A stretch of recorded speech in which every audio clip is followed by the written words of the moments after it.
O Putin está tentando atrasar, dizendo que deve haver um estudo minucioso antes que um cessar-fogo possa acontecer.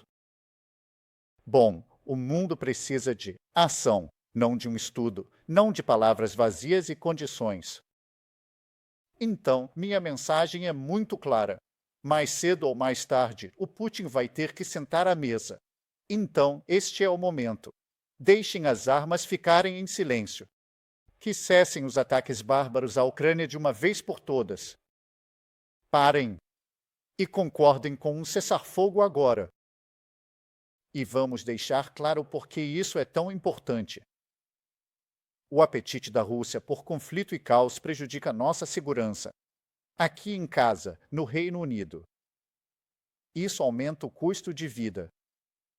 Isso aumenta os custos de energia.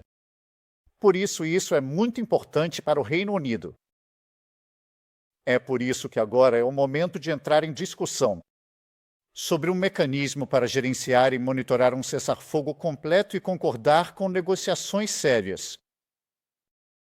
Rumo não apenas a uma pausa, mas a uma paz duradoura, apoiada por fortes arranjos de segurança através da nossa coalizão dos dispostos. E não vamos ficar parados esperando Putin agir. Em vez disso, vamos continuar avançando. Então, o grupo que convoquei hoje é mais importante do que nunca. Reúne parceiros de toda a Europa, assim como o Canadá, a Austrália e a Nova Zelândia, com o apoio de outros também, incluindo o Japão. Nós concordamos que vamos continuar aumentando a pressão sobre a Rússia, manter a ajuda militar fluindo para a Ucrânia e continuar apertando as restrições na economia russa, para enfraquecer a máquina de guerra do Putin e trazê-lo à mesa. E nós concordamos em acelerar nosso trabalho prático para apoiar um possível acordo. Então, agora vamos entrar em uma fase operacional. Nossas forças armadas vão se encontrar na quinta-feira desta semana aqui no Reino Unido, para colocar planos fortes e robustos em prática para apoiar um acordo de paz e garantir a segurança futura da Ucrânia. O presidente Trump ofereceu ao Putin o caminho para uma paz duradoura. Agora precisamos tornar isso uma realidade. Então, este é o momento de continuar avançando em direção ao resultado que queremos ver, para acabar com os assassinatos, uma paz justa e duradoura na Ucrânia e segurança duradoura para todos nós. Obrigado. Agora vou responder algumas perguntas, começando com: eu acho, a Hannah da BBC. Hannah.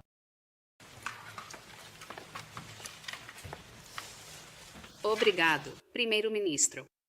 Você disse que agora é a hora de compromissos concretos. Você pode dar um exemplo de um compromisso concreto que foi feito esta manhã? Quantos países indicaram que poderiam enviar tropas para o terreno, por exemplo? E uma segunda, se eu puder, você está fazendo todo esse trabalho sobre como poderia ser uma força de manutenção da paz. E se a Rússia simplesmente não aceitar? Bem, deixe eu começar pela premissa de que muita coisa aconteceu, obviamente, desde que tivemos a reunião na Lancaster House. Há pouco menos de 2 semanas, especialmente os desdobramentos desta semana em relação à posição da Ucrânia. E o grupo que se reuniu esta manhã é maior do que o que tivemos há 2 semanas. Há uma determinação coletiva mais forte e novos compromissos foram colocados na mesa esta manhã, tanto em relação à coalizão dos dispostos, em termos de defender o acordo. Além disso, em relação ao ponto mais amplo, que é a defesa e segurança coletiva da Europa, então, mais compromissos na mesa esta manhã e um acordo de que agora passamos para a fase operacional, que é por isso que as conversas de quinta-feira, as conversas militares, se tornarão o próximo ponto focal. Houve um acordo mais amplo esta manhã, que foi o quê? Sim, mais da Rússia. Não é bom o suficiente. E que concordamos que nossa pressão coletiva será exercida sobre a Rússia por todos nós que estamos na reunião esta manhã. Então, eu diria que, de modo geral, estamos conseguindo reunir um impulso político e militar com sucesso. Eu acho que, de forma mais ampla, houve uma apreciação esta manhã de que um argumento mais amplo que eu venho fazendo, que vai além da questão da Ucrânia, é que a Europa precisa se fortalecer na sua própria defesa e segurança. E assim, avançamos nessa frente hoje porque alguns dos compromissos que foram feitos foram além da simples coalizão dos dispostos em relação a garantindo que possamos defender qualquer acordo na Ucrânia, caso um seja alcançado, mas também um avanço na defesa e segurança coletiva da Europa, que é uma parte realmente importante do argumento que venho apresentando sobre a era em que estamos agora. Em relação à posição da Rússia, acho que é realmente importante, neste momento, que coloquemos a máxima pressão sobre a Rússia. Isso, sim, mas não é bom o suficiente. E é por isso que a determinação coletiva desta manhã era para colocar pressão e podermos coletivamente pressionar a Rússia. Havia muitos países representados esta manhã, uma determinação coletiva muito forte. E eu acho que fizemos um progresso real esta manhã. E esse impulso e essa determinação de vários países, além de garantir que continuemos avançando, é realmente importante. Muito obrigado. Eu tenho o Harry, da ITV. Obrigado, primeiro-ministro. O que você não mencionou hoje é o apoio de segurança. Você chegou à conclusão de que Donald Trump não está disposto a oferecer um apoio de segurança. E você acha que essa coalizão dos dispostos pode defender a Ucrânia sem o apoio dos Estados Unidos? E, em segundo lugar, se me permite, você falou sobre um acordo de cessar-fogo completo. No momento, o presidente Putin está sugerindo que não está disposto a concordar com um cessar-fogo de 30 dias. Que esperança você tem de conseguir uma paz duradoura a longo prazo? A posição sobre os Estados Unidos não mudou. Eu deixei claro que isso precisa ser feito em conjunto com os Estados Unidos. Como eu acho que vocês sabem, estamos conversando com os Estados Unidos diariamente.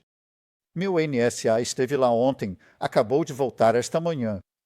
Então, a posição sobre fazer isso em conjunto com os Estados Unidos não mudou. E é por isso que estamos tendo as discussões detalhadas que estamos tendo. Sobre o seu desafio mais amplo, que o Putin está dizendo que sim, mas precisamos fazer com que ele diga sim de verdade e se sentar à mesa. E eu realmente acredito que podemos aplicar pressão coletiva para isso. 2 semanas atrás, eu fui desafiado sobre se conseguiríamos chegar tão longe quanto chegamos agora. Nós avançamos e isso é bom. Agora precisamos avançar novamente. E eu acho que ter uma determinação coletiva, que é uma demonstração de o tipo de impulso que estamos construindo agora, um impulso político, que é importante manter. Muitos países aliados na mesma sintonia, mas também o impulso militar, que vai entrar na reunião de quinta-feira agora, que é muito mais uma reunião de planejamento operacional. Muito obrigado, Sam, da Sky. Sam Coates, Sky News. Primeiro-ministro, estou tendo dificuldade em entender o que a coalizão dos dispostos realmente faz no terreno. Pelo que eu entendi, as tropas do Reino Unido não podiam atirar nas tropas russas. Se as tropas russas abrirem fogo, nós não poderíamos retaliar, nem ninguém mais, por causa do que isso provocaria. Então, é só algum tipo de missão de treinamento um pouco mais morna, na realidade? Qual é a base do direito internacional? Qual é o escopo? A ONU não pode vistar. Bom, a reunião operacional é onde as discussões estão acontecendo sobre quais serão as capacidades. Eu indiquei uma disposição para o Reino Unido desempenhar um papel de liderança nisso. E indiquei que, se for necessário, haverá tropas no terreno e aviões no céu. Existem diferentes capacidades de diferentes países, mas essas são as discussões operacionais que estão acontecendo em relação ao que essa a coalizão dos dispostos será capaz de fornecer. Mas, obviamente, precisamos fechar um acordo primeiro. Então, há a pressão que precisa ser feita sobre a Rússia para que se sente à mesa e feche o acordo. Então, há a questão de um cessar-fogo por um possível curto período e depois a paz duradoura que precisamos ver.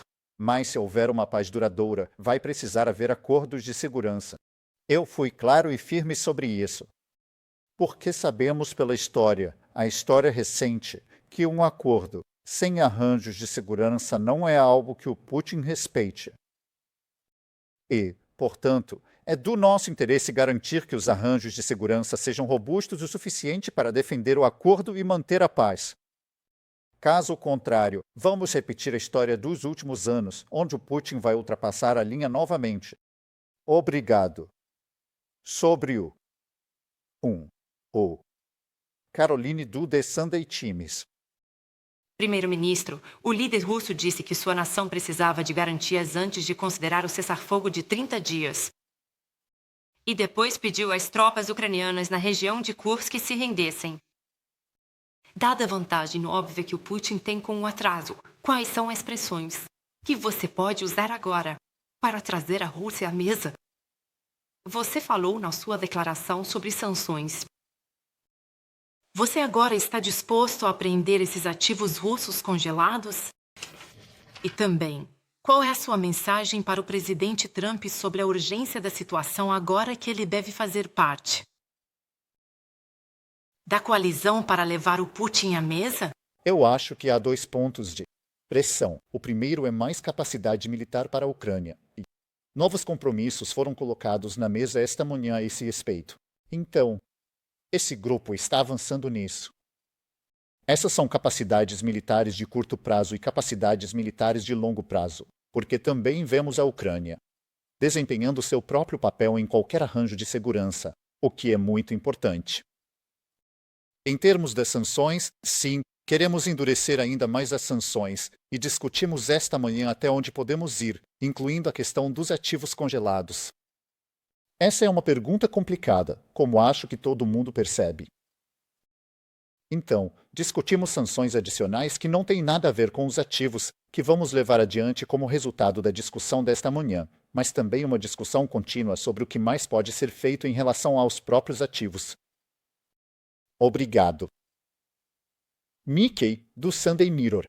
Primeiro-ministro, há um cenário possível, talvez até provável, em que Vladimir Putin não chegue à razão, onde ele continua fazendo exigências irracionais em qualquer cessar-fogo. Sobre qualquer acordo negociado, talvez ele nem tenha chegado à mesa de negociações. E nesse cenário, não podemos ter certeza de que Donald Trump vai ficar do nosso lado e não do lado dele. Qual é o plano B? Bom, em primeiro lugar, precisamos colocar a Ucrânia na posição mais forte possível para o que vier a seguir, que tem sido a minha posição consistente. Seja isso em torno da mesa, que é o que eu espero que aconteça nas negociações, ou se isso não se concretizar, Em segundo lugar, sobre os Estados Unidos. E Caroline, desculpe, você também me perguntou sobre os Estados Unidos. Estamos conversando com os Estados Unidos todo dia sobre o que acontece a seguir. Estou certo na minha própria mente de que o presidente Trump está absolutamente comprometido com a paz duradoura que é necessária na Ucrânia. E tudo o que ele está fazendo está voltado para esse objetivo. Estou também absolutamente certo de que a relação entre o Reino Unido e os Estados Unidos é a mais próxima das relações entre os países aliados. Têm sido assim por décadas e continuarão sendo por muitos anos à frente. Então, essa é a base sobre a qual estamos planejando. Mas é importante e reforça porque precisamos de o maior número possível de países pensando juntos, discutindo juntos e avançando juntos como um grupo, que é o que conseguimos esta manhã.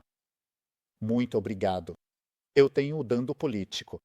Olá, primeiro-ministro. Feito. A ex-conselheira da Casa Branca, Fiona Hill, que está trabalhando na sua revisão de defesa, acredita que haverá uma proliferação de países buscando obter armas nucleares. Como resultado da combinação do que o presidente Putin está fazendo e o fato de que eles acham que não podem mais contar com os Estados Unidos, para vir em seu auxílio. Então, você acredita que isso vai acontecer? O que você acha que pode fazer para prevenir isso? E se me permite, dado que o benefício PIP não está ligado ao trabalho. Como você concilia dificultar o pedido do PIP com seu objetivo de fazer as pessoas entrarem? Bom, sobre a questão das armas nucleares, obviamente, nossa posição é que faremos tudo o que pudermos para prevenir qualquer aumento na disponibilidade de armas nucleares. Essa tem sido uma posição muito clara e consistente deste governo e, para ser justo, de governos anteriores no Reino Unido. Então, essa continua sendo a nossa posição. Olha, sobre o bem-estar, eu deixei os princípios bem claros. Precisamos apoiar aqueles que precisam de apoio e protegê-los. Mas, ao mesmo tempo, precisamos de garantir que apoiamos e protegemos aqueles que precisam e conseguem obter o que os arranjos atuais não fazem. Eu não acho que façam isso de forma adequada. E é por isso que é importante que defendamos a reforma do bem-estar, que é o que estamos fazendo. E eu tenho a Ana do Mail on Sunday. Os números de pressão que você apresentou, primeiro-ministro, são coisas que o Reino Unido já fez antes e até agora, e elas não parecem estar funcionando, considerando a resposta do Kremlin. Como você está preocupado com isso? E tem algo que você vai fazer para garantir que essa pressão seja realmente mais eficaz? Talvez? Donald Trump acabou de anunciar restrições de viagem, específicas para cidadãos russos incluídos. É algo que você está considerando? Bom, olha. Primeiramente, o efeito das sanções na economia russa tem sido bastante profundo. Não devemos subestimar o impacto que elas já tiveram. E ao dobrar a aposta e aumentar as sanções, isso vai causar ainda mais pressão e dor sobre os russos em combinação com o que o presidente Trump está indicando seriam as consequências, na visão dele, e a ação que ele propõe tomar. Então, isso é uma combinação e tanto. Sobre a questão de a posição do Putin, sim, mas precisamos avançar com isso. Mas, assim como eu estive aqui em Londres há 2 semanas, dizendo que precisamos avançar, precisamos fazer progresso. Então eu digo isso de novo. Eu não aceito que as coisas estejam paradas como estão hoje, e que nenhuma das partes pode ser movida para frente agora. Eu não aceito isso nem por 1 minuto. Eu acho que, se aplicarmos pressão, mostramos determinação coletiva e uma liderança clara sobre isso, podemos avançar para colocar as partes à mesa para negociações. E o que precisa sair disso é a paz justa e duradoura, que todo mundo quer, especialmente os ucranianos, o que é muito importante para a defesa e segurança da Europa. E muito importante para o Reino Unido, porque o impacto do que acontece na Europa sempre chega até nós. E isso já nos afetou de forma bastante profunda nos últimos 3 anos. E é por isso que eu acho que é sempre importante reconhecer que o que está acontecendo internacionalmente está tendo um grande impacto sobre nós internamente. Muito obrigado, de verdade, obrigado.